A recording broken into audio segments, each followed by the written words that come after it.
இதுவரைக்கும் நடந்த பிளவெல்லாம் ஈஸியா அதிமுக கடந்து வந்துருச்சு. ஆனா இந்த தடவை அப்படி இருக்க போறதில்ல. ஏன்னு சொல்றேன். தேர்தல்ல அதிமுக படுதோல்வி அடைஞ்சிருக்கு. வெறும் 47 சீட்டை மட்டுமே வாங்கியிருக்காங்க. இது அவங்களுடைய தேர்தல் ஹிஸ்டரியிலேயே இது வரைக்கும் இந்த மாதிரி விஷயம் நடந்தது கிடையாது. பொதுவா அவங்க ஆளுங்கட்சியா இருப்பாங்க, இல்ல எதிர்க்கட்சியா இருப்பாங்க. இந்த மாதிரி ஒரு நிலைமையில அவங்க வந்ததே கிடையாது. திமுகவாவது இந்த மாதிரி தோல்விகளை 2, 3 தடவை சந்திச்சிருக்கு. அதுக்கப்புறமா அந்த கட்சி திருப்பி வந்துச்சு. ஆனா அதிமுக இந்த மாதிரி ஒரு பெருந்தோல்வியை சந்திச்சது கிடையாது. அதுதான் முதல் ரீசன். இப்போ எலெக்ஷன் ரிசல்ட்ஸ் முக்கியமான ஒரு விஷயத்தையும் காமிச்சிச்சு.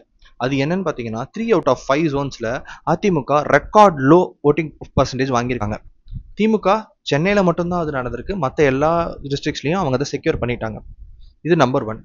ரெண்டாவது விஷயம், திமுக இழந்தது அவங்களுடைய கோர் ஓட்டர்ஸை கிடையாது. அதிமுக இழந்தது அவங்களுடைய கோர் ஓட்டர் பேங்க்.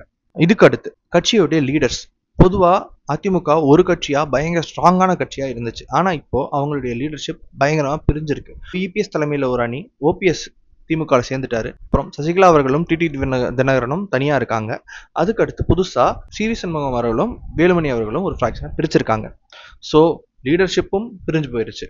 எல்லாத்தையும் விட ஒரு முக்கிய காரணம் என்னன்னு பாத்தீங்கன்னா அதிமுகவுடைய வாக்கு வங்கி பொதுவா ஆன்டி டிஎம்கே ஓட் பேங்க் தான்.